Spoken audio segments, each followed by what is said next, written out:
Hello, everyone. We're just going to have a quick look um, at our first higher level question for final accounts of a sole trader there in the textbook on page 133. Um, it's laid out the very same way as an ordinary level question in the fact that we have a trial balance and then a small little adjustments. In higher level, what you'll notice if you flick over to the next page, 134, is the adjustments are, of course, in much greater detail. All right, um, but we're still being asked to do the same things. Is the only thing we still have to do a trade and profit loss account for the year, and our year ended here is 31st of December 2023, and we also have to do a balance sheet then for the year ended 31st of December 2023.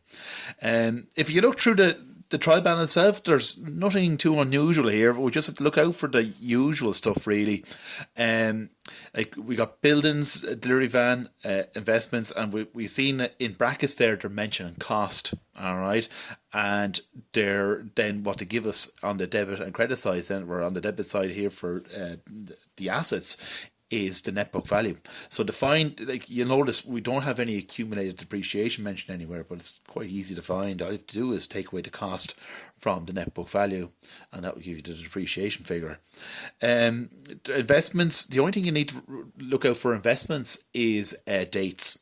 All right, so they've got this in the are required in the 1st of August, so they don't really have it for the whole year, only a few months really. Patents, mortgage, debtors, creditors, purchases and sales. We're open stock. Commission looks like an expenses on the debit side there.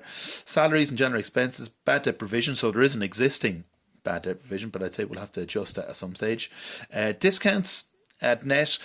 Discounts are on the debit side, so that's an expense there. Rent, the mortgage, interest paid for the first 3 months. What you'll notice with as we go on with higher level questions, usually this interest is incorrect, and we'll have to make an adjustment to it. Insurance, incorporating suspense.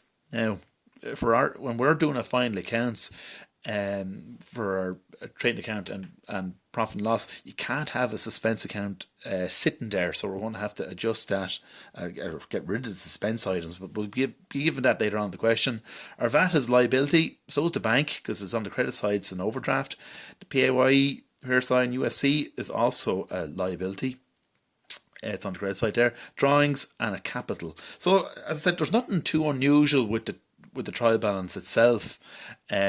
It's straightforward enough, but this is where the jump kind of happens in higher level is the adjustments. There's a little bit of working around. The only thing is they don't change right from year to year, so you really just got to get used to a certain way of working around the adjustments. And maybe what we'll do this little video, we'll work on the first two, maybe the stock and the patents, which are very, very popular adjustments. All right, so if you look at part one, stock at the 31st of December 2023. Now we know that's at the year end. All right, so what they're really saying to us here, this is our closing stock.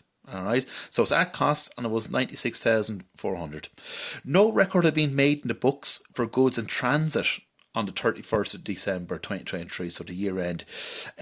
Goods in transit means this is purchases, right, that haven't been accounted for. Okay, so there's a couple of little issues here. Goods in transit just means it could be in a van, it could be in a container.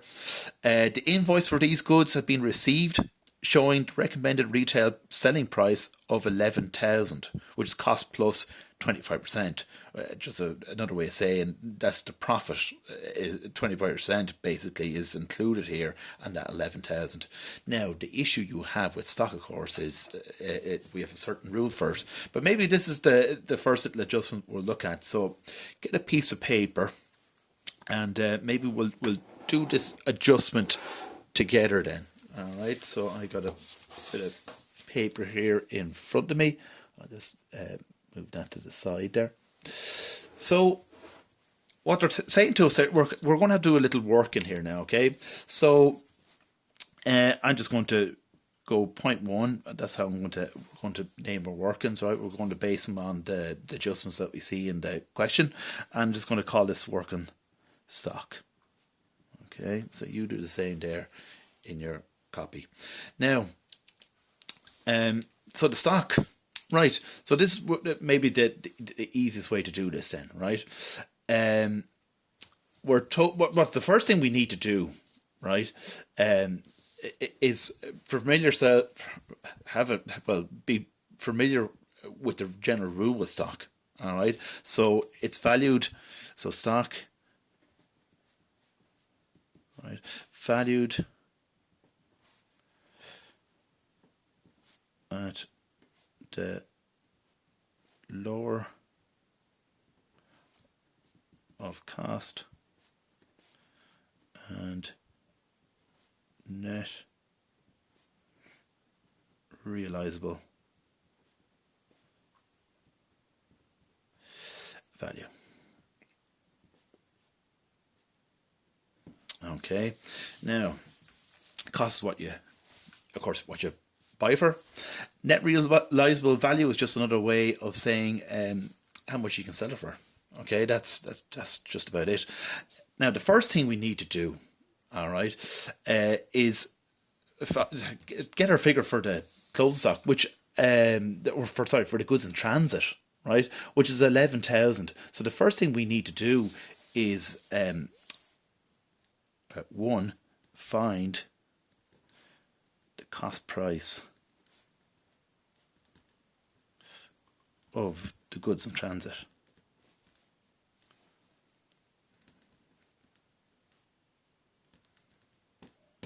Okay, now to do that, it's fairly straightforward. All right, we're going to, so therefore it's going to be 11,000. Now you have to get it's cost plus 25%. So basically the profit's being included in here. So we have to remove that 25%. All right, and the easiest way you can do that is you can multiply it by 100 and divide by 125. So really what we're doing, we're removing that 25%. And if you put that together, you should come to a figure of 8,800. All right, now that is your cost price. Okay, so this is really the 8,800 is how we're going to adjust the stock. All right, so part 2 then is to adjust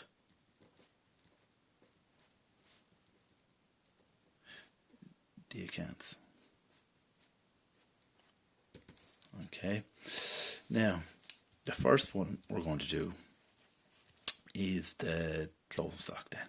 All right, so draw up a T account. Give yourself about 4 lines maybe. Okay, now we're familiar with this already, right? Closing stock's an asset. Okay, so to increase it, we debit it. To reduce it, we credit. We're given a figure already, aren't we, for the closing stock? So we're told at the 31st of the 12th that it is 96,000. Sorry, yes, 96,400. All right. Now we're going to be adding stock into this, but this is where it's important to know the difference, or how do you spot which figure to use. It's based on this rule. All right, so it's valued at the lower cost and net realizable value.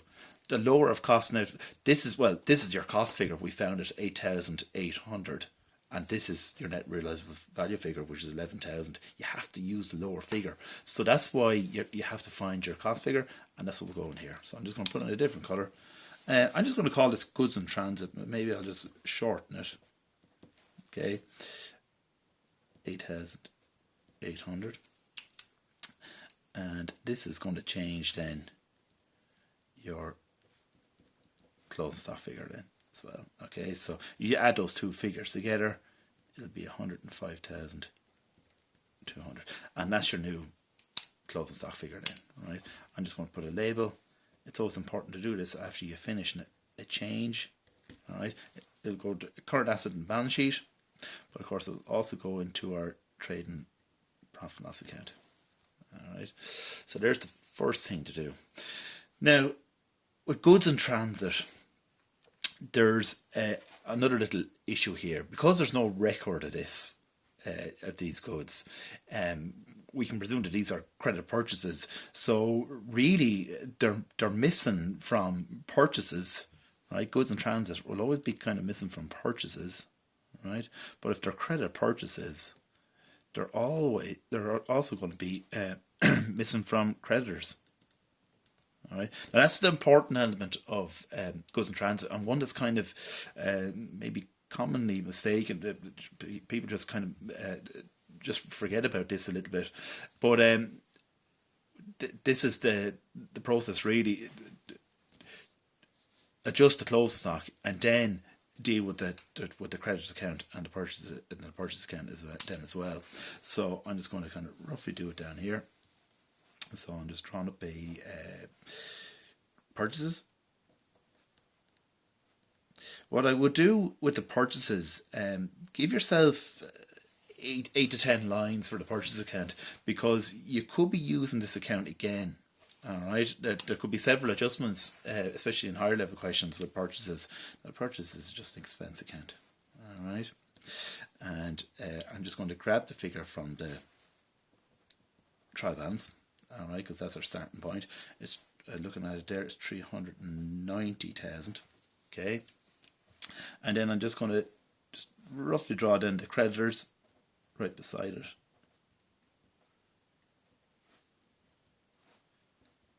Now the creditors is the liability account. Okay, so we're always just to get the habit of labelling our accounts. All right, and again, I'm just grabbing the trial balance figure, and the trial balance figure is 82,000. Okay, now the figure that we use, of course, is going to be the same as we use in the closing stock. All right, we have to use the 8,800. It doesn't really matter the description. I'm going to just use maybe goods in transit. Okay, and you're going to increase your purchases because it's a record of purchase that's has been recorded, so that will increase the purchase. But if you're increasing credit purchases, you're going to increase your creditors then as well with the same amount. And that would be 8,800, and there you go. Right there's your whole working then for part one.